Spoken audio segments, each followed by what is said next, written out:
want you, hey, to know that you are really special. Oh, I just want you, yeah, to know that you are really special. We got Facebook, we got Twitch up. Everybody up, we up. Hey, special. Oh, I just want you, hey, to know that you are really special. Woo. Oh, yes, Lord, yes, Lord. Welcome to another episode of the Mad Lucrative Podcast. I am your host, the one and only Magneto 7 in the building. I'm here. This is episode 186. This episode is also brought to you by Phoenix Audio. If you need a microphone, you need in-ears like I got right here. If you need a microphone, you need in-ears. You need something like a dope sound system to run your church or your venue. Make sure you holler at Phoenix Audio. They're going to take care of you. And also, if you are looking at this podcast and you are a friend and a fan and a follower of the Mad Lucrative Network, use Lucrative Music. Promo code Lucrative Music. Get 5% off at your checkout. Huh? All right. Let me go to all the chats. Make sure I check in with everybody. I did a pre-show. Everybody on Instagram and everybody on Facebook, YouTube, Twitch. Yo, y'all just gotta start coming to the pre-show. Well, I didn't do the live for the pre-show because this is the thing. We gotta figure this out in 2025 and beyond. Any of my DJ friends that's following me, what do I need to do the pre-show on all of my platforms so that I don't get muted or so I don't get taken down? Because of course they do the whole I don't own the rights to this music. Like, is that what I need to just put in the subject or what I need to do? Because I'm trying to bring the show to everybody, but I just did it for TikTok this morning. I just did it for y'all. So any of my DJ friends, like I said, let me know what I need to do. But first off, this is who I am. That's not what I'm saying right now. That's the person's name on Instagram. This is who I am. What up, big dog? I love y'all names. I promise y'all names be throwing me for a loop sometimes. But anyway, let me go through Legal Motion. What up? Winston Marshall, what's popping? Psychological Love Center. That's fire. That's a dope name. Psychological Love Center. What up? Briley, what up? All of these. Yo, your name is DQV. What up? We're not doing this. This morning. No, we're not. No, we are not. Michael Love, what up? Hey, Jasmine, what up? Kzo, what up? I think I've seen some of your content before. Kzo, yo, holla at me, dog. Foreign Blasting, what's popping with you?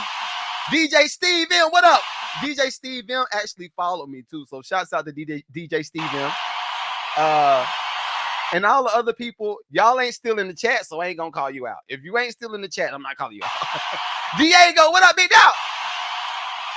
P-Rock, what up? All right, that's enough. The funny thing is, every time I post these joints on YouTube, I know most of the people just skip maybe the first minute or so of the podcast, and they just be like, yo, why are you shouting everybody out? I shout everybody out that come to my pod because I want to show love. I'm a love doctor. That's what 50 Cent said. On Candy Shop. Y'all, maybe it's just me. But remember, I'm a love doctor. Got the magic. Yeah, I love you, dog. I love you. Hey, Kia, what's up? What's up with you? All right, that's all I'm gonna shout out right now. I see somebody else. Look, if you don't put nothing in the chat, I don't know where you're tuning in from. I don't know if you're on Twitch. I don't know if you're on Instagram. So I love you, but thank you for being here. I don't know where you are. But let's get to it. So I got a lot to talk about today. I have I got at least a 2-hour podcast today, but I'm not gonna do it for 2 hours. I'm gonna be modest with the time. I'm gonna make sure that I don't lose y'all's interest. I gotta make sure I don't lose y'all's interest, but let me give y'all first a quick wrap up for the weekend. First off, I saw a few new subscribers on the Lucrative Love page, so thank y'all for that. I even saw somebody comment on the Lucrative Love page and they said, yo, I thought this was just on Facebook and I've been looking everywhere for it. I see it's on YouTube. Yes, only on YouTube. It's only on YouTube. So make sure you tell a friend, tell all your friends. And also, if you want to be match made, you want to be match made, and you actually looking for love. You know what I mean? You looking for a little vibe. You looking for something to go out the country with. Nah, ain't nobody gonna be leaving the country with all these tariffs. All the baddies is gonna be in the U.S. with all these tariffs going on. All right, and I try not to get too political, but did we all not just see the Mexico border people? All the people at the Mexico border, they said, let's close the gate. Close the gate. No talk. They said, no, we're not talking. All right. That's the only political thing I'm gonna say today. I promise you. No politics. I really want to do it though. I really want to do it. But I thought it was funny. Now, I'm not saying that the tariffs are funny, right? I'm not saying that the tariffs are funny, but I thought it was funny that all of these other countries, especially our bordering countries, are like, yo, I'm gonna just close the border and you put a tariff on me, I put a tariff on you. I feel like it's like big box gang wars. That's what it feels like. It feels like big box gang wars. Because you got, of course, who put the tariffs on every time. Listen, also, any of my other YouTubers, y'all let me know if it's just me. I don't know if it's just me or if it's the whole algorithm. But if we mention Buddy's name, y'all know who I'm talking about. If we mention Buddy's name, the whole algorithm just be like, ban. Oh, you had 1,000 people to watch it last week, but this week we're gonna give you 5. We're gonna give you 5. So is it just me? Y'all let me know, all of my fellow YouTubers. Is it just me? But anyway, what I was about to say is I thought that was funny. To the point where I'm going to bring y'all a whole new segment to the show, and it's starting today. All of my people that's on TikTok, I am streaming live on all of the other platforms so everybody can see my actual screens and with me doing the reaction videos, but I couldn't do it on the phone because, like I said, I just wanted to do the music with y'all this morning. But anyway, if you are interested in watching all of the podcasts and you want to see the videos and all the stuff that I'm responding to, you can go to YouTube, you can go to Instagram, you go to Twitch. I'm everywhere right now. So, but like I said, from me seeing them close them gates like they were closing, because I felt like they was running to the gates. The gates of hell shall not prevail against it. Mexico border. Close it. I feel like Mexico was doing us like Drake did Kendrick. Nah. You gotta follow through with this one. Nah. This how it look. But anyway, from me seeing that, I wanted to bring a whole new segment to the show, and this new segment is called "My Algorithm Showed It." My algorithm said it. I might say it then. My algorithm said it. We're gonna do that. Because the funny thing is, all of my videos that come up on my feed, my algorithm is just wild, dog. My algorithm is crazy. My algorithm will go from houses to thick chicks through technology to nice cars to financial awareness. It's just everywhere. So my first video that's going to be on this segment today is some of my fellow redneckians. I do consider myself a black neck. My redneckians. My redneckians can identify with this video that I'm about to show y'all, especially all of my redneckians that's on Facebook. Y'all know, so this is something else before I start. All of the groups of people that I talk about on this pod, I actually want y'all to chime in and let me know, is this a part of your culture? Is this a part of your culture? And can you explain what it is that I'm looking at right now? All right. Uncle Mike, you know who I'm talking about. You let me know, what is Buddy doing when I'm looking at this? And this is, again, my algorithm showed it to me. All right. Let my man talk.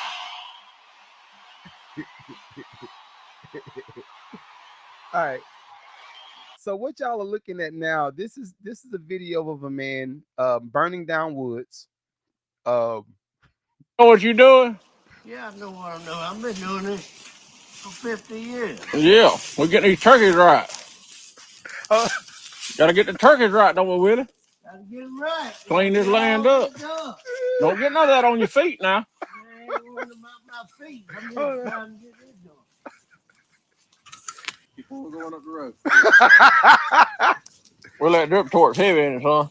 God, ain't it? You sound like you out of breath a little bit. He is. Oh, that big fat good I got. Gut done got to you? You have All that. right, look at that good. Oh, yeah. You got it roaring? It's rolling, it's rolling. Yeah, you got it going pretty good down through there. I gotta go. Slow burn it, burn it from the other way. We good to go, ain't we? It's burning, it's burning. All that matter. I tell you, we're gonna clean this up. It's gonna look good. Don't look good. All right. Turkey going Oh, in it. turkey will be all up here. Hold on. What do you Hey. say? Hold on. What do you say? I tell you, we're gonna clean this up. It's gonna look good. Don't look good. All right. Turkey gonna be all Oh, in it. turkey will be all up here. Ain't no doubt about it. Dear ever. All right. So, hey, all of my redneckians, all of my fellow redneckians, what was that he just did? What was he doing? I think his name was Willie. We got Black Willie, we got White Willie, it's a bunch of Willies. So this man was walking through the woods. I don't know if y'all realize it, but he is barefooted. He was barefooted with the flame, a barrel. Clearly, it's a barrel of gasoline, and he burning the woods down. All of my fellow redneckians, what was he doing? What is that? What is that? What is that process? Listen, I'm looking at the chat too because I know y'all be watching. I'm looking at the chat. So, fellow redneckians, again, my algorithm showed it to me. It showed it to me. It showed it to me. Sniper, you down? What up? Have you ever seen a redneckian? that's wild already by itself. Oh, have you ever seen a redneckian walk through the woods with the flame torch and gasoline dripping out of it? Hey Lexi, have y'all ever seen a redneckian walking through the woods with a gasoline torch and gas dripping out of it? And it looks like he's just creating like a forest. Honestly, now I just thought about it. That would nope. I'm gonna let it go. I'm gonna let it go. Because it's not funny. I'm gonna let it go. That boy better not be in California. You better not let that boy nowhere near that California line. Because they'll be like, hey, what are you doing? Sir Willie, what are you doing? All right. Anyway, let me let y'all see the next video. As more of my algorithm showed it to me. My algorithm showed it to me. And I don't know why. I don't know why it showed it to me, but I thought it was funny. I thought it was hilarious. That's why I'm gonna show it to y'all. And shouts out to Dr. Umar too. Let me first start by saying that. Shouts out to Dr. Umar. I don't know, and I like Dr. Umar. Don't get me twisted. I like Dr. Umar. I like his content. I'm a little bit up in the air with some of the antics. I do think it is hilarious. I do think it's hella entertaining, but it looks like he went back to the hood. It looks like it's right back in the hood stuff. It's the hood stuff. I'm gonna give a clap for all of the hood stuff. You know what? Today I'm going to champion poverty music, even though my shirt says no more poverty music. If you do need some merch, make sure you holler at me. Merch is in the bio. No more poverty music. Stop making poverty music. But let me pull up Dr. Umar. I came across a video, and maybe this might actually be a part of the show. But I came across a video of Dr. Umar's daughter talking, and she was saying how she's trying to reach out to him, and you know he ain't been doing what he's supposed to be doing as a dad and all that stuff. Now this is where I'm conflicted, and I'm conflicted because I understand what it is to be on a mission and going to get it, and you kind of get busy, like you really just genuinely get busy. So I want to give him a little bit of grace, but the internet is a wild place. Internet is a wild place. Tell me this, and y'all can put it in the chat. Tell me this. Why do we feel like we have to go online to air out our grievances? I feel like that is not tasteful. Now, granted, I know it looked like she's probably maybe 20, maybe 21, 20, somewhere in her 20s.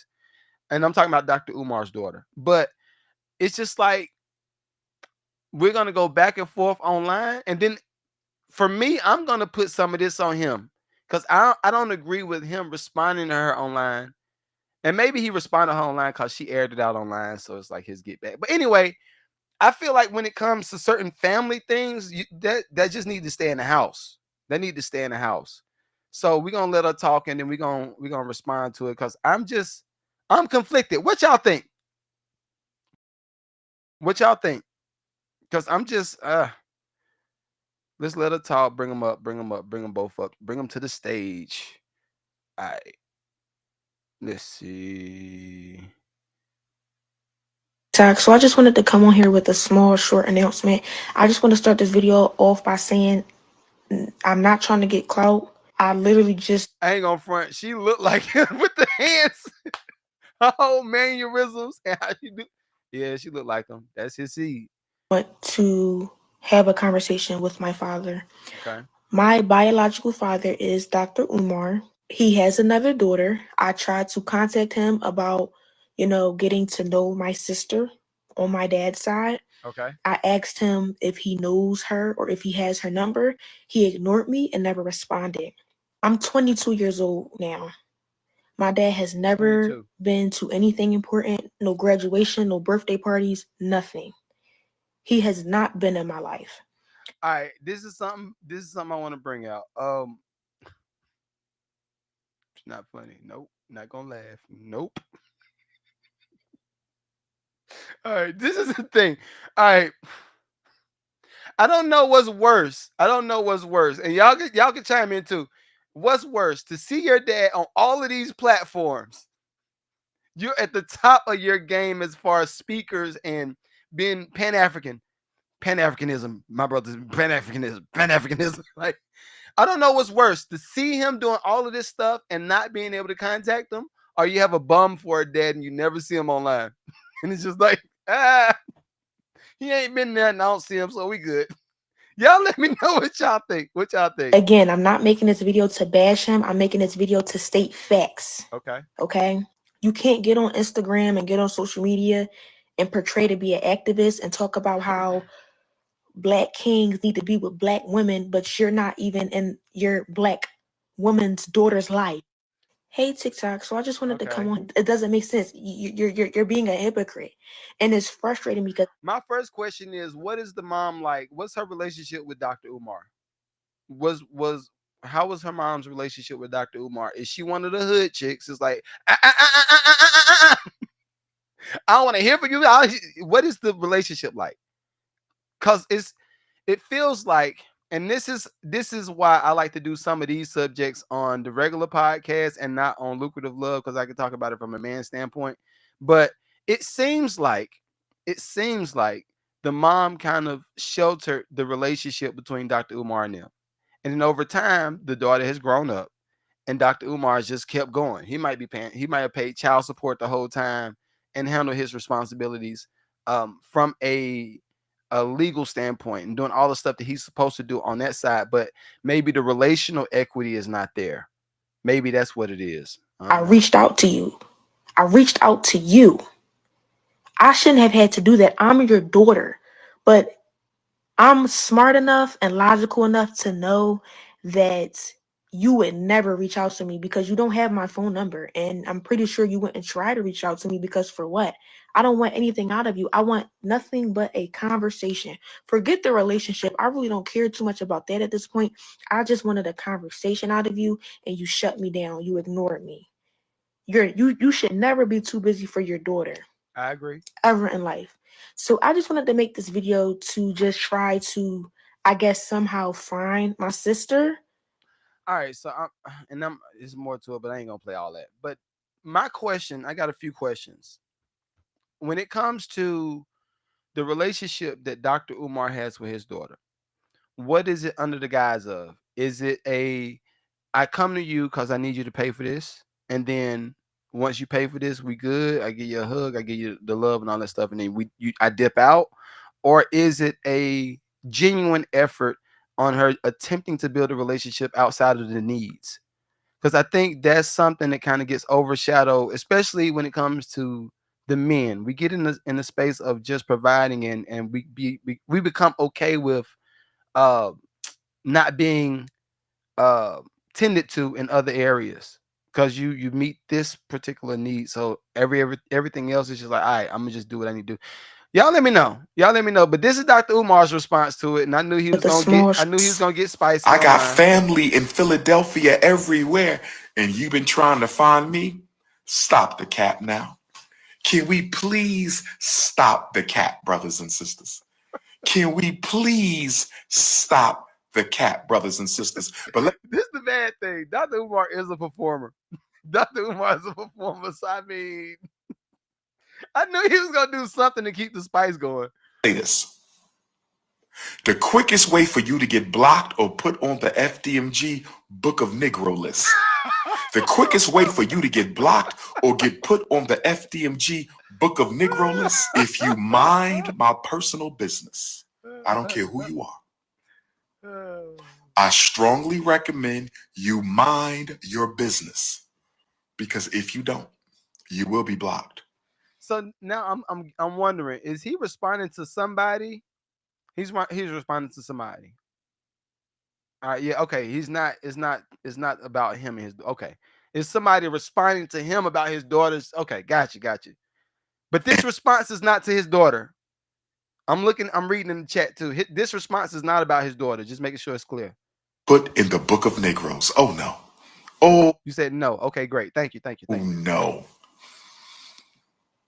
As you see on my social media, I've been blocking people who think my business is their business.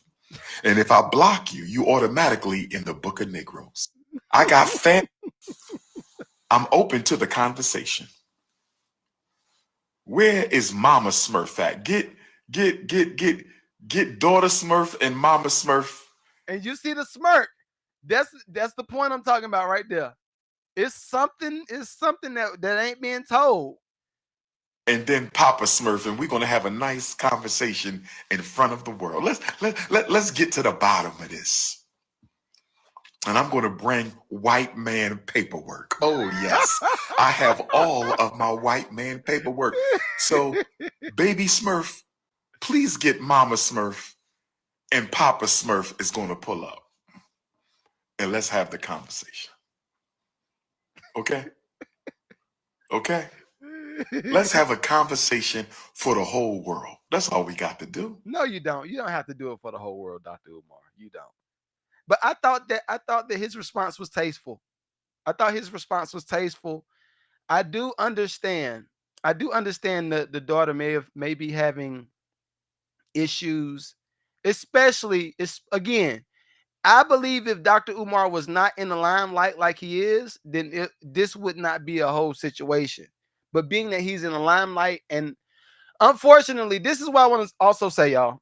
I don't know if y'all realize it, but when people like Dr. Umar or any of these influencers or pseudo influencers get online and they become larger than life, something happens with reality. I'll say that. Something happens with the reality. Um, Let me see. You listen to music or just politics? We politicking today. We politicking. I did music in the first half of the show. I did music on the first half of the show. I do this. So everybody that's watching this now, especially for you, thank you for saying it. But the podcast I normally shoot from 8:30 until about 10 o'clock. And then I come back and then we do some more stuff later on the day. But Saturdays is my full content day. Thank you for following me though. Saturdays is my full content day. I'm gonna come back, I cook up, do all that stuff. And oh yeah, before we go to the next subject, all of my new YouTube people, y'all are listening. We are literally we've crept up from, I think the year started, we had 25,000 subs. Right now we had 28,000 subs. So I just need to make sure that y'all continue to share, like, subscribe, do all that good jazz. Because guess what? For y'all, it's free. For me, it's more about showing proof of concept. I got to show people this is the audience that I'm speaking to, and I want y'all to come pour into them. And when I say I want y'all to come pour into them, we might be talking about Coca-Cola, we might be talking about Shure microphones, we might be talking about a lot of other companies that I want to bring to the table for y'all, but they won't come if y'all don't come. You know what I mean? So help me help you. That's how we gonna do that. Help me help you. But yeah, I'm gonna come back on. I'm gonna be back on later on today. lastly, and then we're gonna start the real subjects. I just wanted to make sure I did some of this stuff. The Kales is back. The Kales is back. When a woman fade up, no. What does he say right there?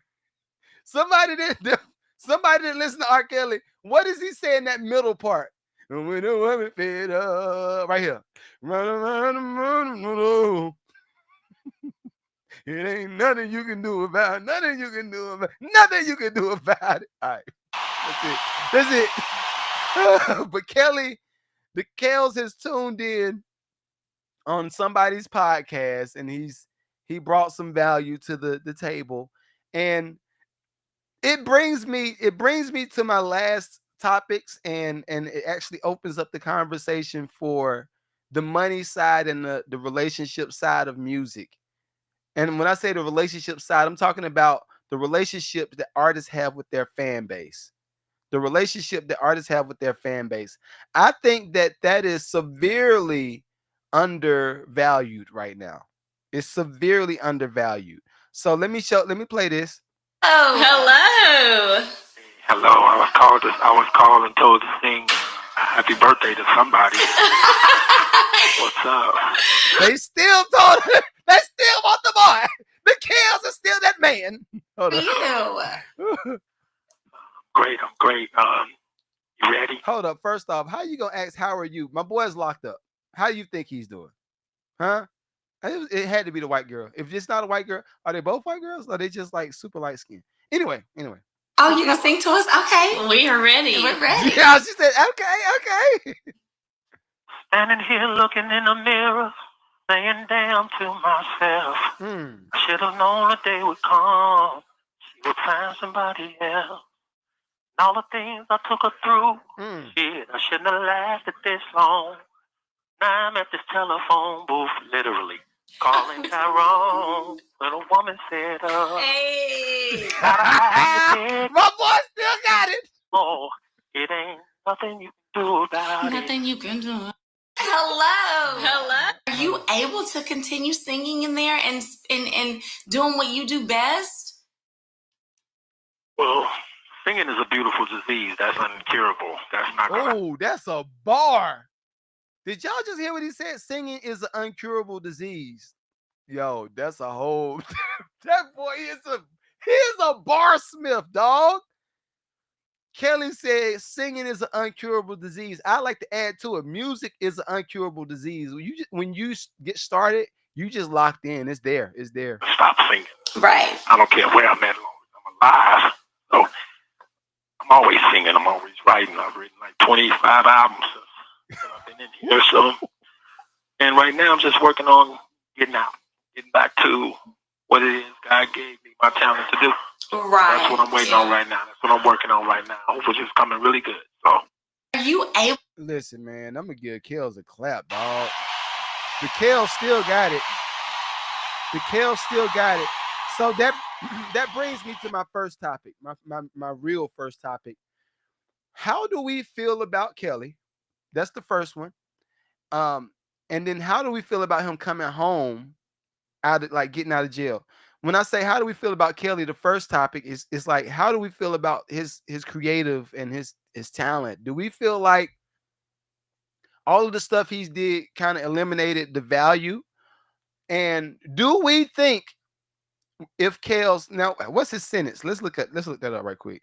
I don't know how long he's supposed to be in jail for. Let's see. How long is R. Kelly in prison? Okay. Got a little bit of lag in this joint. All right. Oh God, Lee, he sentenced to 30 years. One article said he's sentenced to 30 years. Another article says he's sentenced to 20 years. So now this is the unfortunate thing is I feel like the thing that Kelly has to deal with is too deep, right? I don't think that he can be. That's a hard one. Dre says we got to separate the music from the talent. All right, I got you. I'm with you on that. But my issue is what Kelly is dealing with as far as the psychological part of him with kids and what he views as acceptable, right? The issue is when you're a person that has hella talent and when you the person that has all of the talent in the world and you come across this person that has all of the resources in the world, that talent will allow you the resources to do certain things that you should not be doing, right? So that's when it comes to R. Kelly, it's like, yo, I love the fact that you're still that guy with the singing, right? With your talent. But if we do allow you to get out of jail and you use these talents and you get to the point where we are now able to get M's off of you again, and we're to the point where we get millions off of you again, are you gonna go mess with them little girls? And for me, I don't know that that is worth it's not worth chancing. Now, I know a lot of my red pill, blue pill guys might be like, well, I mean, that's Kelly, bro. I mean, and if the women don't want to do this, they need to keep their legs closed. Well, how about this? A lot of the women that he may have been dealing with at that time period, mentally, they're not there yet. We talking about daughters. We talking about teenagers. They're not there yet mentally. So then, all right, if they're not there, and then you throw the parental part in there, and you got the parent that might be broke, and you let your daughter go over to R. Kelly's house. Well, now guess what? Now he has the ability to just pay off the parent and keep the daughter over there. So my issue with Kelly is, like, of course, the talent never stops, right? Your talent never stops, but I think it is a nasty mix. It's a nasty mix when you get a super talented person to get with the person that's bagged up. When he was out, he was dealing with millionaires. Now we talking about billionaires, and now also the music industry and entertainment industry has now kind of joint hands.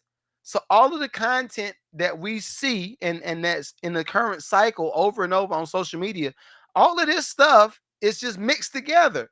Ain't no telling where Kelly will end up being with that talent. And he come across somebody like, I ain't gonna say, y'all know who I'm talking about, that just closed the gates. That guy. What happens? I think it's gonna be nasty. It's gonna be nasty. So anyway, although I love Kelly singing, because that boy can still sing. My boy did the ad libs by himself. Even though that he's still that guy, I don't trust him. I don't trust it. And I don't know that I could ever trust anybody that got in that pedophilia category. Hey, Portia, hey girl. I don't know that I could ever trust anybody that's in that pedophilia category. But maybe it's just me. Maybe it's just me. Abel on deck, what's up? Lloyd, what's up? Craig, what's popping with you? What's up with you? Devo Kratz, I ain't see you. What's up, big dog? I saw Chris in the chat too. What up, Chris? But anyway, that's my take on Kelly. Let's go to the next subject. This next subject, it was all of these interviews, and the last ones is pretty much on some money stuff because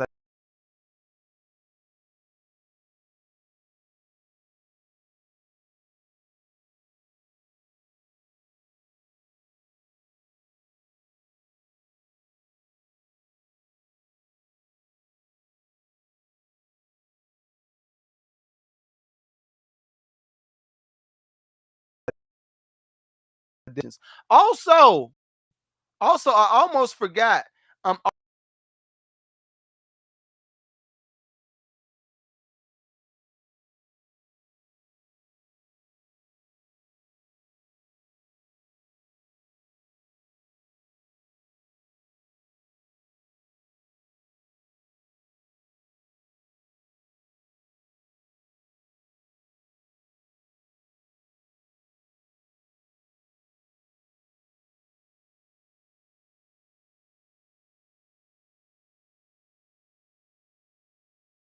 Just watching this on all of my other platforms. I know TikTok, y'all still got me.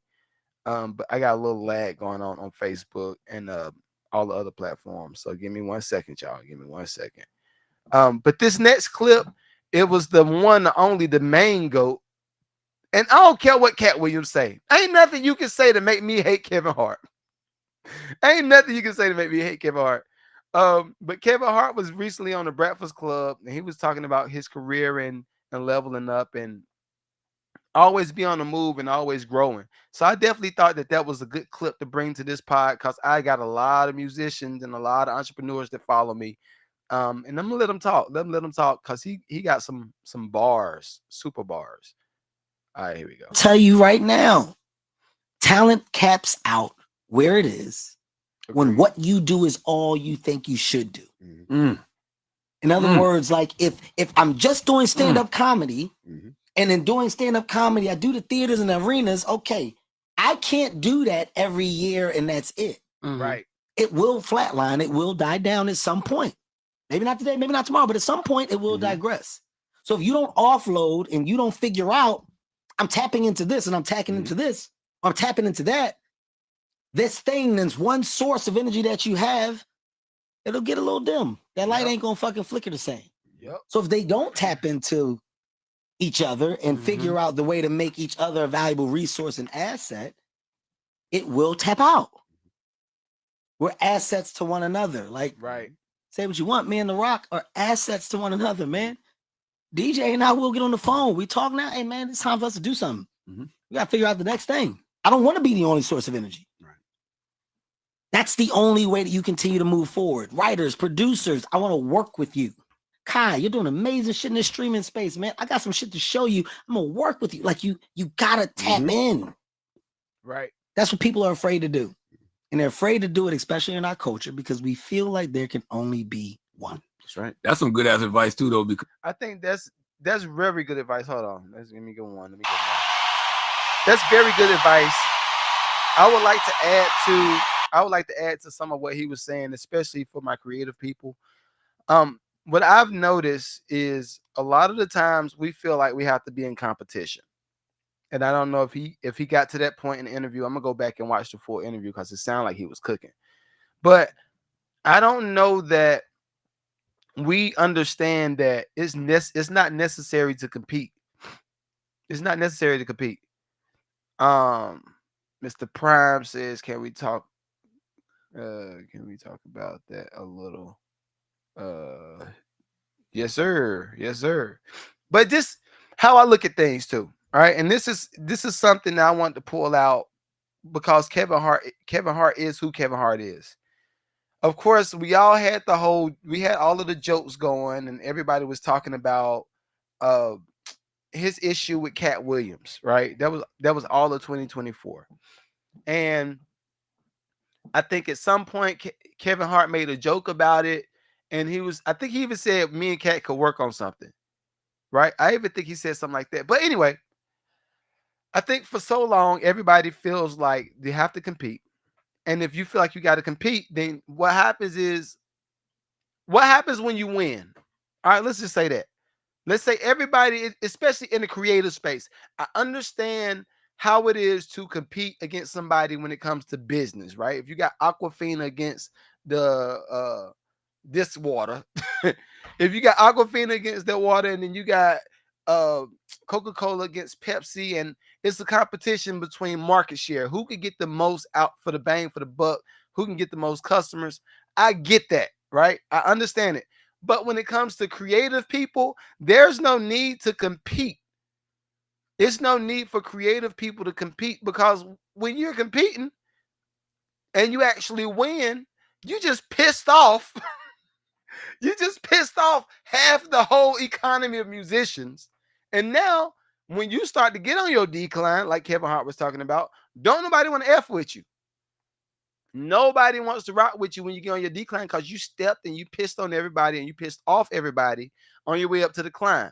So I would like to pose the idea, just an idea. Creative people, learn how to use relational equity to move in certain spaces. I'll give you an example. If you are I'm a producer, right? Most people know me. Most people found me on social media for producing music. And then they get deeper into my jet stream of content, and they say, oh, he be talking about some stuff, but he be talking. And then they go from Instagram to TikTok, and then they go over to YouTube and they subscribe. They end up subscribing for free, and they get all of the podcasts and stuff for free. And then they say, okay, well, look, I got all of this information from them. I want them to coach me on some stuff. So then they hire me to coach, and then we go from coaching, and they say, all right, well, I like all of this stuff.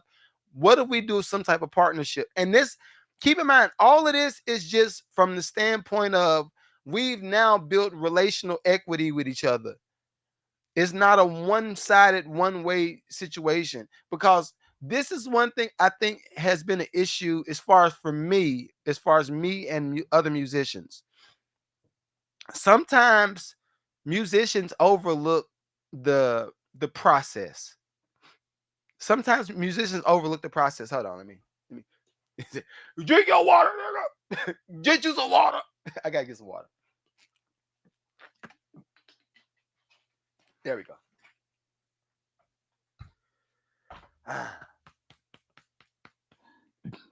Don't want to burp in the microphone. But a lot of the times musicians overlook the process. Hold on. Why does it do this?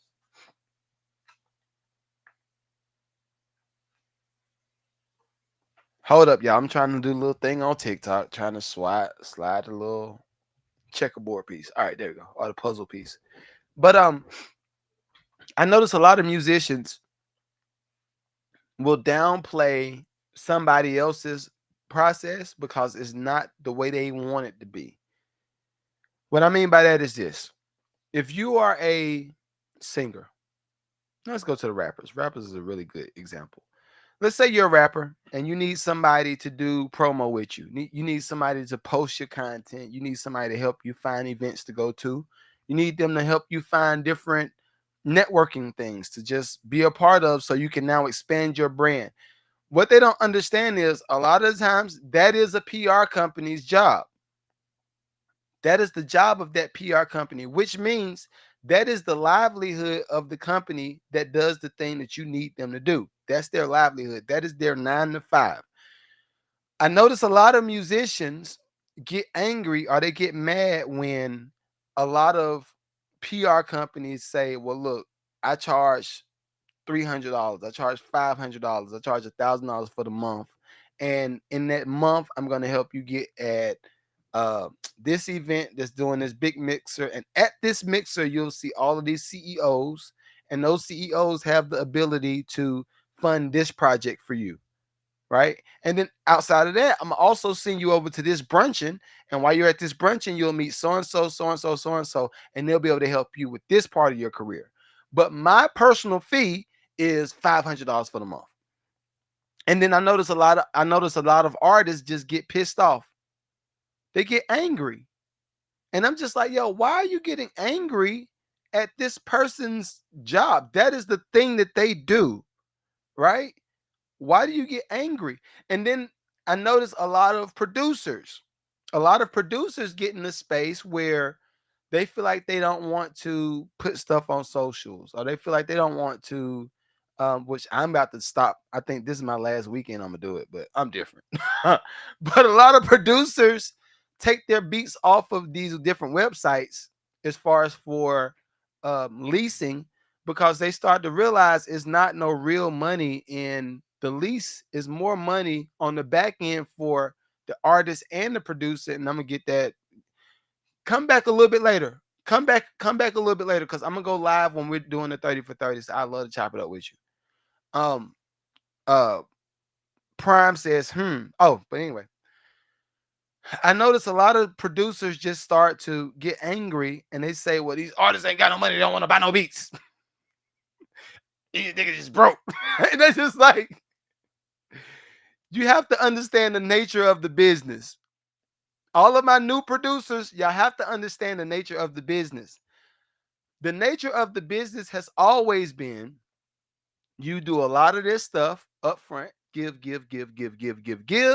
and then you get paid a little bit of money on the back right here, right? I challenge you, producers, artists, I challenge you to find producers that's within your reach that you can build sounds with. You can build a whole catalog of just dope music. Find the producers that can do that with, that you can do that with, that's in your same I guess bracket. That's in the same bracket. Because for me, it's and I do a lot of giving. All right. I do a lot of giving. But for me, it's difficult to give anybody a beat for free after you've sold 20 million albums. It's difficult to do that. The closest thing to free that I'm gonna give to people is them reels. when I when I post the reels online, that's the closest thing to free I'm gonna give. But I do work with a lot of independent artists, and my normal fee of $3,000 a beat is not what I'm going to charge people, especially my independent artists. Again, I'm going to charge about $3,000 per beat. That is my fee, right? When it comes to independent artists, a lot of the times I might give them a little cut for the 250. Especially if I like the artist. I might cut them for a little 250. Like, go ahead, go be great, my guy. Be great. But guess what? We have to also discuss publishing splits. We have to discuss all of our back end business. Because this is, again, this is just me giving to the artists and giving to the producers and helping y'all understand how this stuff should work. If you do music right and you create content right, it should pay you forever. It should pay your kids. You should do this thing to the level in which once technology changes, your content is still there. You can't do nothing. It's still there. Case in point, I would not have gotten to the 20 million album sales with Eminem from a CD. Keep in mind, this is an album that came out in 2000. I keep messing it up. I think the Recovery came out in 2010. 2000. What is it? Let's look at it right quick. But this album came out years ago, at least a decade now, right? Let's see. I'm looking it up, y'all. Give me a second. And this is the funny thing. This will let you know I don't be caring about the accolades. I don't care about the accolades, but I do want artists and other producers to respect the process. I went through the full process. I went from sleeping from studio to studio and traveling. That came out in 2010, June 18, 2010. Thank you. I did the studio hopping. I went to college and got a degree in classical studies and learned how to play the piano. Well, not learn. I was already playing the piano when I went to college. I went to college to get the certification to show people, hey, look, I did it, right? I did all of this stuff. I learned how to do marketing, and I learned how to get musicians from the studio to the boardroom. I learned how to do all of this stuff, and now I teach people on how to do it, right? But I'm sorry, if a youngin come to the studio and they want me to just give, what that is now you're brain picking. And I got a nice mentor by the name of Robert Smith. Robert Smith says, yo, don't call me to pick my brain. No, are you trying to pick my brain or are you trying to pick my pocket? I said, that boy preaching. Are you trying to pick my brain or are you trying to pick my pocket? It's one or the other. And this is, and if these, for the people that might not be all the way economically, like y'all not in that space just yet, this is how you could do it. And this is a simple play. You might just need $20. You just might, nothing, what up? You might just need $20, right? Say you find somebody like me that does the coaching and that can give you like real proof of concept. It's easy to find my proof of concept because thank you for that. It's easy to find my proof of concept because you can just look at it on Wikipedia and you can just do your paper trail. You can see all of the stuff. I even realized that somebody can find my net worth, but I was like, how did you do that? Wait. I don't like this, y'all. Hey, who made this website and made it available for somebody to find my net worth? I don't like it. Nope. But anyway, what you could do is you find people that's willing to give information and invite them out for coffee. Invite them to Starbucks. That's the cheapest thing you could do. It is so cheap. Invite them to Starbucks and say, hey, look, or Dunkin' or whatever's in in the neck of the woods. Say, look, man, I just really want your knowledge and be real. Don't try to disguise it as a link up. I can't stand. Listen, I said, yo, what I might do? I said, I'm gonna change my phone number. It's time to change the phone number again.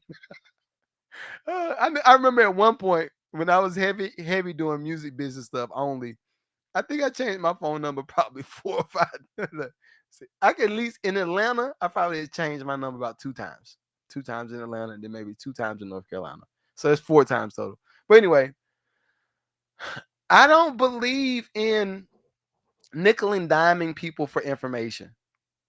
I don't believe in it. I feel like that is the most disrespectful thing you could do when it's somebody that can actually help you. Because this is what I look at. You invite them to Starbucks. You invite them out to lunch. The cheap stuff. Invite them out to breakfast. Do not invite them out to dinner. You ain't on no Roof Chris budget. You ain't at no no catch steak. No, you are on a IHOP budget. Invite them folk to breakfast. Once you invite them to breakfast, get the information that you need, and then when the bill comes, that little 20, that little 30, whatever, that little 30, 40 piece, whatever you got, pay for the meal, pay for the breakfast. The level of respect that we have for people that do that is out of this world. The level of respect that we have for people that do that, because now I realize, yeah, you did call me to come pick my brain. You did call me to come pick my brain. But the fact that you paid for this coffee or the fact that you paid for this lunch lets me know that you didn't come to pick my pockets. It lets me know that you didn't come to pick my pockets. You came to actually get value, and you provided value via this meal or this breakfast, whatever. Right? Basic stuff. Let me see. Nothing says I need at least a 6-song EP to do a show for this company. Hey, man. Hey, man. Holla at me, man. 250. Hey, just send me, y'all. You know how to reach me. Just hit, and thank you for all the hearts. Thank you for all of that. But hopefully that made sense. Hopefully that made sense. I'm not here to piss people off. I am here to just share knowledge. A lot of the times, what musicians don't understand, and when I say musicians, I'm talking about all of us. I'm talking about the producers. I'm talking about the rappers. Everybody. And I only know this because I did it. I did it the wrong way, and then I did it the right way, and people are like, oh, okay, I get it now. But it's nothing worse than asking somebody for something up front as soon as you meet them.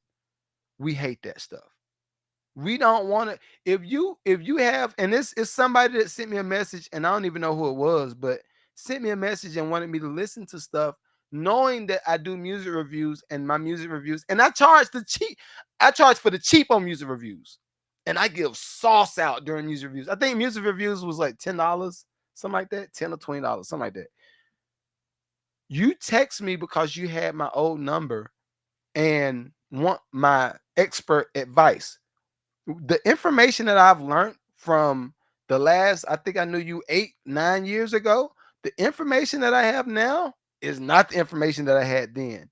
The amount of money that I make from content and all this stuff now is not what I did back then. The knowledge that I have as far as starting shows and help and VPN and helping people figure out their brand and all that stuff, all of this that I have now is not the information I had then. So what I want people to do is start to understand how to respect and appreciate what other people bring to the table. Don't just feel like you're about to use somebody. Lord Jesus, it eats me alive, honestly.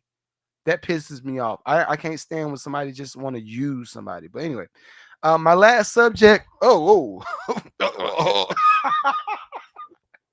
Yo, when you hit that microphone bop you in that mouth. You're like, I'm not ready. No. But my last subject was T Grizzly. I thought it was interesting. I'm gonna be the first person to tell you I hate T Grizzly's rapping. I'm not a fan of his rapping at all. I don't even like that Detroit like the beat going like this, dun, dun, and they be rapping like this. I'm like, what is that bar? Yo, oh no, Diddy phones. Close your mouth. Close your mouth on the yard, because somebody might come put some in you. No. Ain't gonna front. And that's the funny thing. Again, people, y'all have to learn how to make fun of yourself. Have fun with life, yo. Stuff is not that serious, man. I would be the first person to say something to be like, yo, that might about got me. That might about turned me out. All right, I'm done. Let me let T Grizzly talk, and we gotta talk about this, and then we're gonna start wrapping it up. How do you monetize the gaming? So with me, I'm gonna tell you how I personally monetized it, because a lot of people monetize it different ways. So what I did was I created a server, a Grand Theft Auto server called Grizzly World, right? So hold up. Before I let them talk, this is completely off subject. But yo, if y'all are in Atlanta, whoever's in Atlanta, or this might be happening in your city too. How are these inmates getting our phone numbers? How are the inmates getting our phone numbers? It was a whole news broadcast, and I was like, oh, that's what it was. But somebody text me, and the phone number is like 22/444/ and then it was like a phone number, but they said, yo, you gotta pay your peach pass. You are in jeopardy of getting what does it say? You're in jeopardy of getting arrested if you don't pay your fine for your peach pass. So I was like, peach pass? I don't even pay for no peach pass. I started getting confused. I was like, wait, what's happening? I don't have a peach pass. What is? So then I erased the text message. By the time I erase the text message, I get back to the house. I see on the news it says, watch out, beware of scams. The inmates are texting people saying that you got to pay your peach pass. I was like, how did they get my phone number in the first place? Who? That is the conspiracy right there. Who is selling our information to the inmates? Nothing says slimes wild. I'm dead serious. I was a little bit confused. So look, by the time I erased the text message, I was like, you ain't gonna get me with that one. I just saw you on the news. I erased it. It was like somebody said, oh, hey, he opened the text message. Somebody sent another one. So I got another text message. And they started coming back to back. It says, you owe your peach pass. You're gonna get arrested if you don't pay for your peach pass. I said, I just let the phone sit. I said, somebody is watching me respond. I have done some dumb stuff with technology, y'all. I remember back in the day, it was a Craigslist scam that was going on. And I'm always a person that's gonna try to find a deal. I ain't gonna lie. I am Mr. Bargain Man. I am Frugal King. But I had a condo back in the day. And I was like, I need to get me another laptop. It's something about them freaking MacBooks every time. So, and this is in my broke season, technically. So I was like, I gotta find this MacBook. I'm gonna get this MacBook Pro. I gotta get the MacBook Pro. So I found somebody on Craigslist that was selling the MacBook Pro. And sent them a message. They said, yeah, we definitely got this. We got the MacBook Pro, bro. All you got to do is just send us the bread. You send us the bread, we go see the MacBook Pro. I was like, all right, naive. That was just stupid. So I think, and I was dating my wife at the time. My now wife, I was dating her.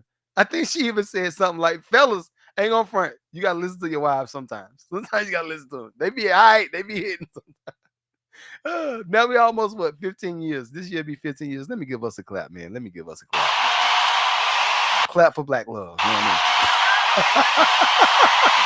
mean? But I remember she was like, I don't know if you want to spend that money on that laptop. I said, I'm gonna get this laptop from Craigslist. I said, I'm gonna get this laptop from Craigslist because it's a sale. I should have listened.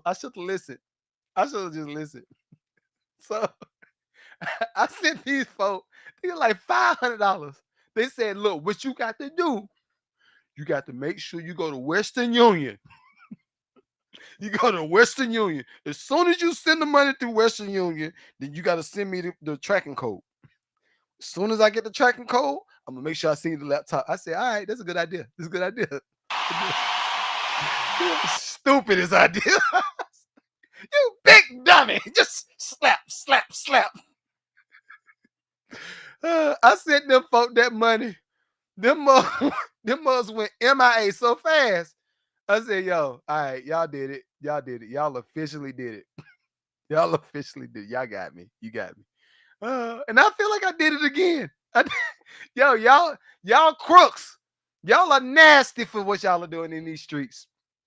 So anyway, if let's sum it up. If y'all get a call or a text message or anything from DeKalb Correctional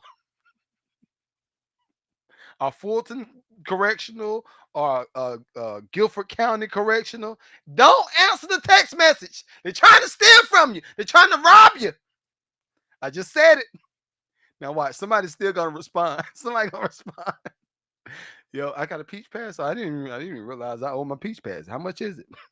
You gonna send them for $500? Oh, stupid. All right, let me let T Grizzly talk. What did you say? This just Jess says there's been some crazy new scams. They'll call you saying your family. Yo, if them folk call me about my family, I'm gonna be like, yo, they're literally right here, dog. Or I'll be like, you call me about my family. I don't know them anyway.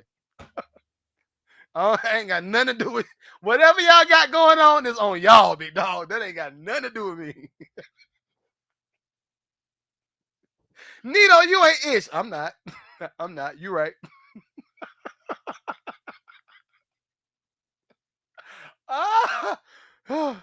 Yo, Jazz. They say, hey, your family done committed a crime, and now you got to pay a part of their fee. No. What they do?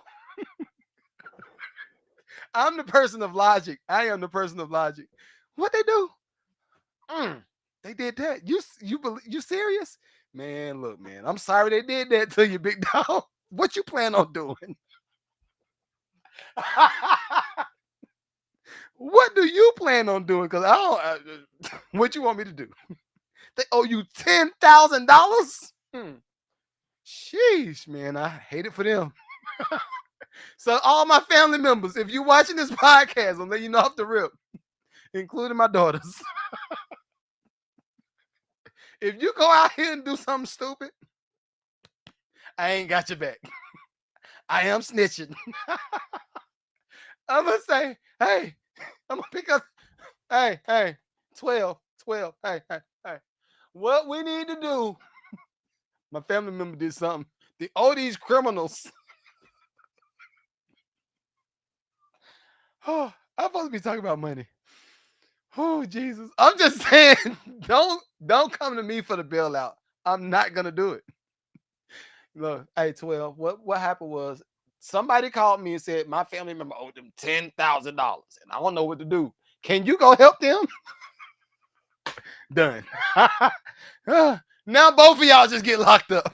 And look, don't call me after you get locked up saying, hey man, I need something on the commissary. I'm not that guy. I am fake. Oh, Jesus. Oh. All of the stuff that the streets say is lame, I am all of that. I am lame. I am a square. I am all of that. Yes. You snitch? I did. All right. All right, I'm done. I'm done with that. Don't get locked up, y'all. Please. Don't get locked up. Please. Don't do it. All right, let them talk. Ties the gaming. So with me, I'm gonna tell you how I personally monetized it. You know, ain't got no sense, bro. You know, ain't got no sense. Because a lot of people monetize it different ways. So what I did was I created a server, a Grand Theft Auto server called Grizzly World, right? So it's like Grand Theft Auto, but everything in there is super. All right, I believe that he's telling the truth, but I don't believe him. I don't believe T Grizzly for one bit. I don't believe him. He built the server. All right, whatever. Customizable. You could do whatever you want. I could put that hat in there. I could put that whole outfit in there. This watch, whatever I want to put in there, right? Cars, whatever. So, and it's like it represents the trenches. So you can really be in the streets without having to really be in the streets. So I got a lot of that's really from the trenches that got a PC, now they ain't in the streets no more. They ain't making 20, 25,000 a month playing this shit. You feel me? The way that I monetized it. Y'all see how Gilly was looking at him. Gilly don't believe him either. None of us believe you, big dog. We don't believe you. I get paid from the server because you got to pay to get in. 50,000 a week. All right, let's do this. We're gonna do this. Do y'all can put it in all the chats if you're on Twitch, Facebook, YouTube, Instagram, wherever you at. Do y'all think T Grizzly is making $50,000 a week? Do we think that is he netting 50,000 or is he grossing 50,000? Tell the truth and shame that old devil. Don't let the devil have his way. Don't let the devil have. You want the Lord to have his way. You don't want the devil to have his way. Right? We got like 90,000 members. So you fucking killing them. 90,000 members. All right, I'm not gonna pocket watch. I promise I'm not. 1,000 members. You feel me? They all got to pay to get in because it's an opportunity. It's gonna create an opportunity for you. How much did it cost to develop the server? My people did it for me for free. Oh my fucking! My man's in Canada. His name North. Shout my boy out in to North. Canada. Shout out to North. Yeah, my boy in Canada. His name we North. Gonna get your number. We gonna be on your line. Yeah, North. hey North, like let me create you a server, bro. I'm telling you, gonna fuck with this shit. I can make you extra like 5,000 a month. And it turned into way more than that. It turns to down there 50 a week. Yep.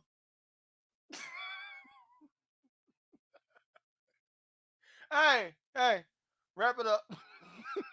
This boy lying on the microphone. Wrap it up. I don't believe it, man. I don't believe it. Yo, Mike Teaser with that big dog. Cal, what's going on? E-Dot.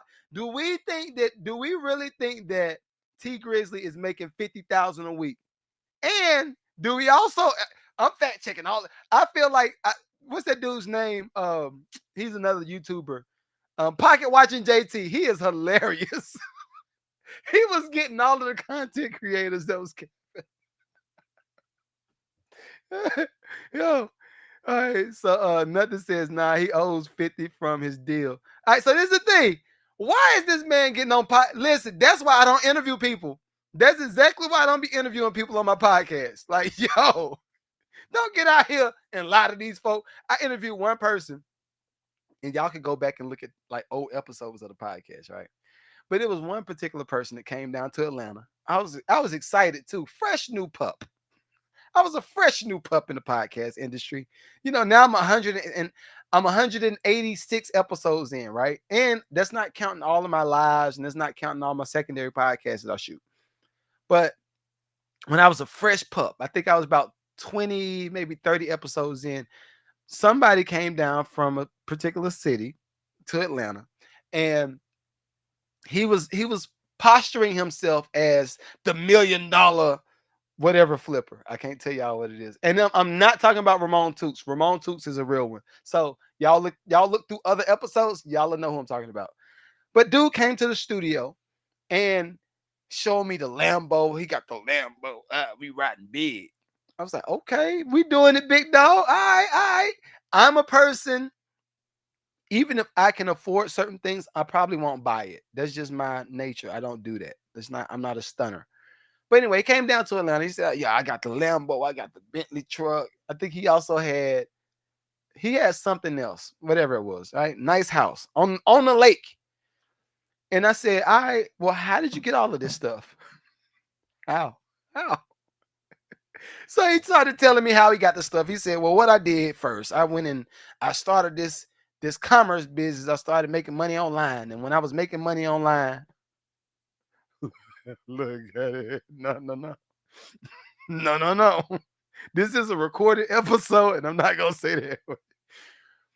But he come up, and as soon as we finished the episode, and I post the episode onto YouTube, published that joint, tagged him on it. I get some of his old clients say, scam. I said, God dang. We gotta look. I said, how we find a scammer? We got to vet our guests better than this, y'all. We got to vet these people better than this. I said, you know what? No more guests. We're done. No more guests. And there was mad people that wanted to come on the podcast too. But I said, nope, I'm not co-signing these bums out here in these streets that's posturing themselves as $1 million influencers. Nope, nope. But all of his people like, yo, scam, scam, scam. Then one person sent me a DM on Instagram and said, I can't believe you gave this guy a platform. He took $3,000 from me and I never got a profit. I was like, all right. You know what? All right, what we gonna do? All the staff, what we gonna do? We're gonna vet everybody and no interviews. And now I'm like, what, 3 years in, still no interviews. This ain't Club Shay Shay. This is not Club Shay Shay. You ain't gonna get no interview over here. I might interview you. I might interview a business, like small business in my city, you know, put a spotlight on them. But if you out here saying that you're an influencer and you making M's, nope. Congratulations. You look, guy, my guy. Congratulations. Black man, I'm proud of you. Power to the people. But no interviews. You ain't gonna get people out. You ain't gonna get the feds to watch me. 2 Chainz said the feds is watching. Nah. Yo, I ain't gonna front. That Drake tag, that whole thing, Drake tag, what was it? Tailor-made freestyle. That thing aged terribly. Nah. You gotta follow through with this one. Kendra said, "Gotcha, big dog. I got you." But lastly, y'all know I like to try to give some type of encouragement at the end of the podcast. Oh, this has been a different pod. I ain't gonna front. The feds watching everybody though. Oh, Jesus. All right. Anyway, I try to do some type of encouragement at the end of each podcast because I love to have fun. I like to share information, but I also like to make sure that once people leave, they got something that they can leave with. Before I give y'all my whole play, what we're doing for the month of March, I want to also say this.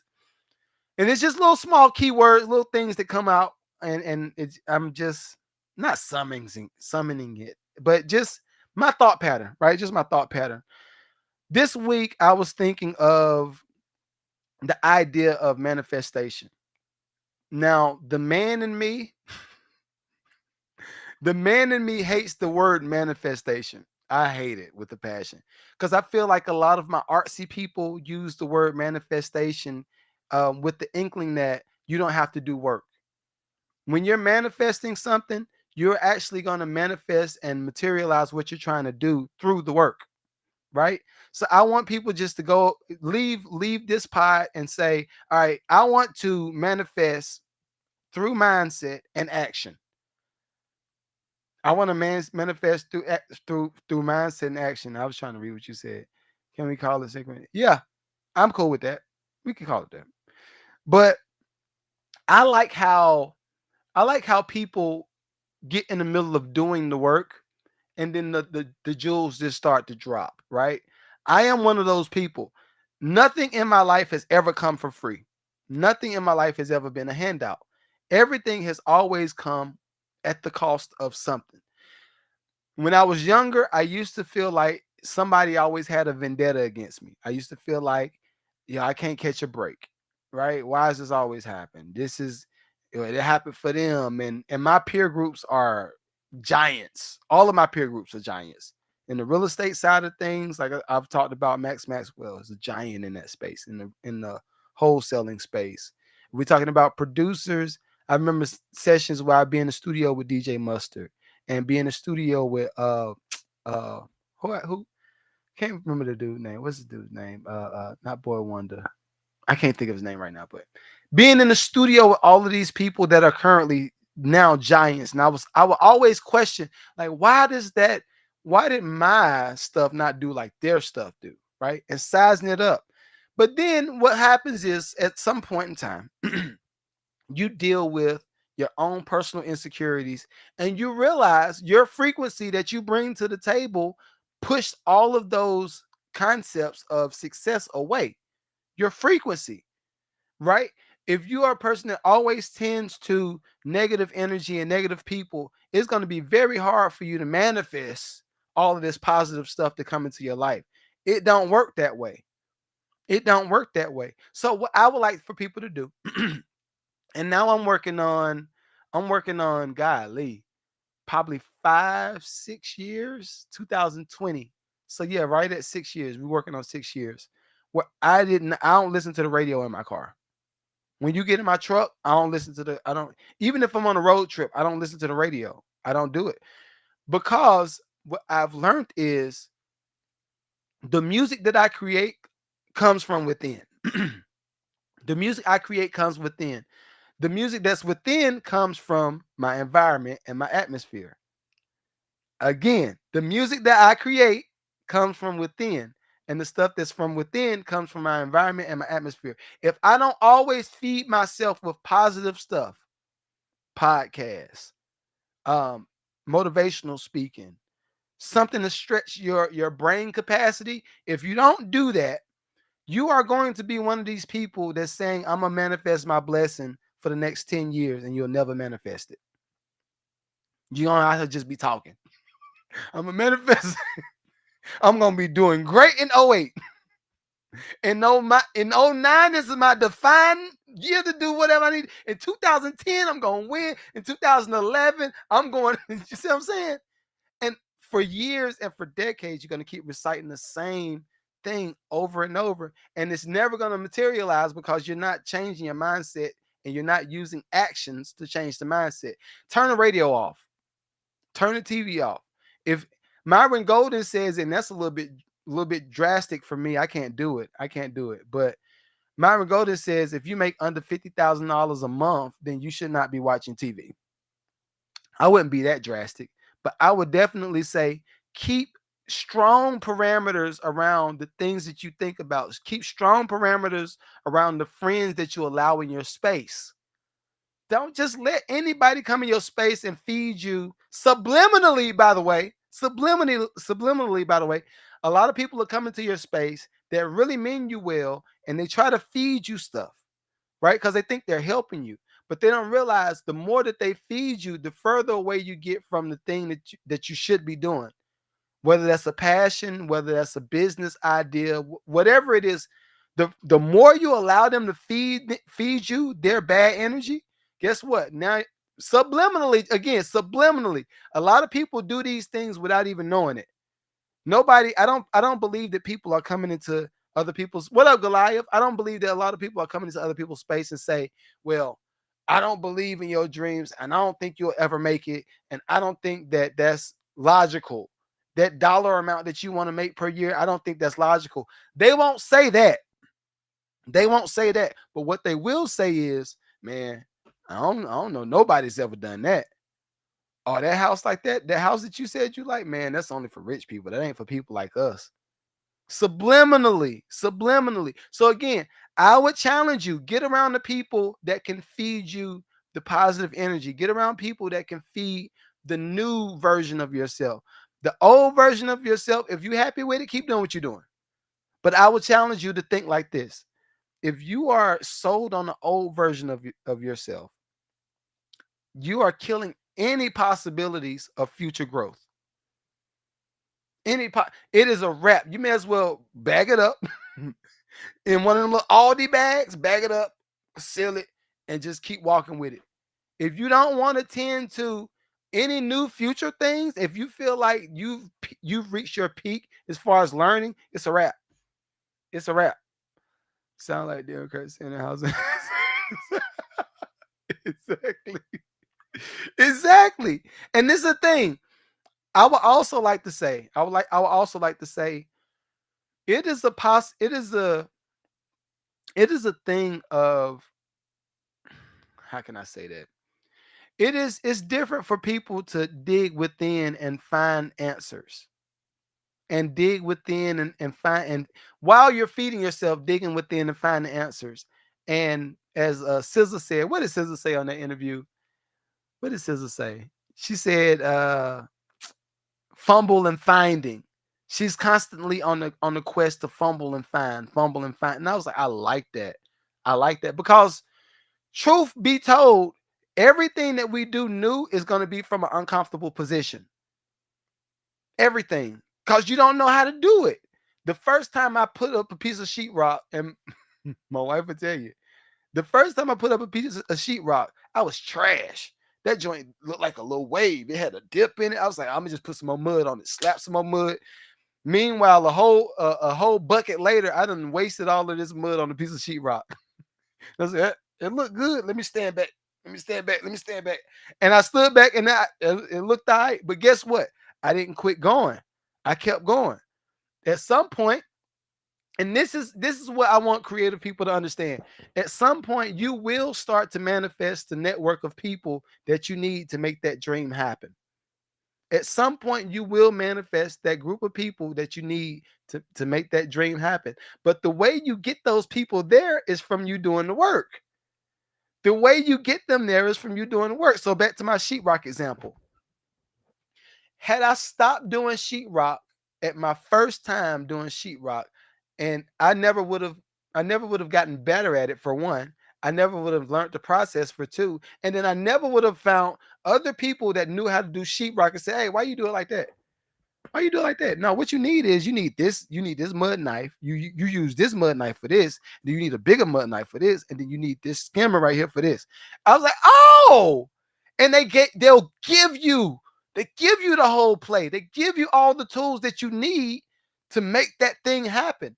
And that works in every space. Every space. I don't care if it's finance. I don't care if it's a musical career. I don't care. Whatever it is. If you start doing the work, you will literally manifest all of the people that you need to make that thing happen. But if you don't start doing the work, man, in 2012, I'm doing well. In 2013, you see, that's how people just start. They just start reciting all of these church lines and saying that they're gonna do all this dope stuff, and they never do the stuff. They never do the stuff. This is how you do the stuff. Start with action. Start with action. All right. So hopefully y'all got a little energy today. I got some bills to pay. I got a few bills to pay. Let me pull this up right quick. First off, shouts out to me. all of my new producers, and we got a few people that's already signed up, so I'm gonna go ahead and make it quick. All of my new producers, if you're a singer, songwriter, producer, and you want to learn how to, for one, monetize your music, you want to also go through the different processes of making beats. You want to know about my templates. You want to know about my drum sounds. You want to know about all of the different effects. You want to know about playing the instruments. What else? Contracts. All of this stuff. If you want all of this information, I actually have a masterclass going on the 26th through the 28th. The 26th through the 28th. It is my masterclass. It's the accelerated masterclass. Be prepared to be live with me on Zoom for about 2 to 3 hours every day. 2 to 3 hours every day. I only could take 20 people right now.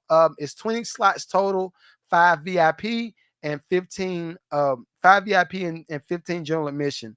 I'm gonna let y'all know off the rip. General admission is almost gone already. General admission is almost gone. So if you are interested in signing up for my accelerated music class, masterclass, links in my bio. Just click on Mad Lucrative page. No, don't do that. Send me a DM. Send me an email. Send me an email. And then what we could do is I'll just give you all the information that you need, and you can make a decision based off of that. Also, I got the 30 for 30, the 30 for 30 social media challenge going right now. And I've been doing check-ins every day. So if you want to sign up for my 30 for 30 challenge, I'm doing this for free. Let y'all know off the rip. For the whole month of March, I'm giving y'all the 30 for 30 social media challenge for free. So what you could do is go download the 30 for 30 social media challenge. It's the first tab on my link on my link tree in my bio. It's the first tab. Once you go to that tab, download the 30 for 30 challenge, and on checkout, use promo code Lucrative Music. Promo code Lucrative Music, all caps, all together, and you could download that PDF, and then I'm gonna follow through and coach you through the whole month of March. I'm coaching you for free. This is a $500 to $1,500 coaching call. Just let y'all know. So, I'm giving it to y'all for free. I'm giving it to y'all for free for the whole month of March, because I don't like people having excuses. I hate excuses. I literally hate. Well, I ain't have no money to pay for that because you charged $100. Guess what? I am charging $100 for this part. And guess what? After this is going to be $500. So I would take free. Free is great. Free is awesome, right? Take free. I'm normally checking in around 9 at night, but like today, I'm gonna probably check in a little bit earlier because we did skip last night. So if you are interested, again, go download 30 for 30 challenge, and as soon as you see my light on, hot and now, come through. I'm here to coach you. Can you play a beat you made? My stuff is on the other side of the studio. I'm gonna go live again and cook up later on. I'm gonna go live again and cook up later on today. See if y'all got any questions. Right now, general admission for the masterclass is $97 and the VIP is $197. The difference between general admission is that is all the Zoom is 2.5 hours, and the VIP you actually get 30 more days of coaching with me. 30 more days of coaching. You got one mastermind I'm giving you. I do a mastermind every month. So I'm giving you all that stuff with the VIP, right? Any other questions? Big Blaze, what up, big dog? Nothing says awesome. Lex, what up? All right. I think we good. So hopefully y'all enjoyed today's show. I enjoyed bringing it to y'all. I enjoyed it. All right. Till next time. Peace. I'll be back a little bit later.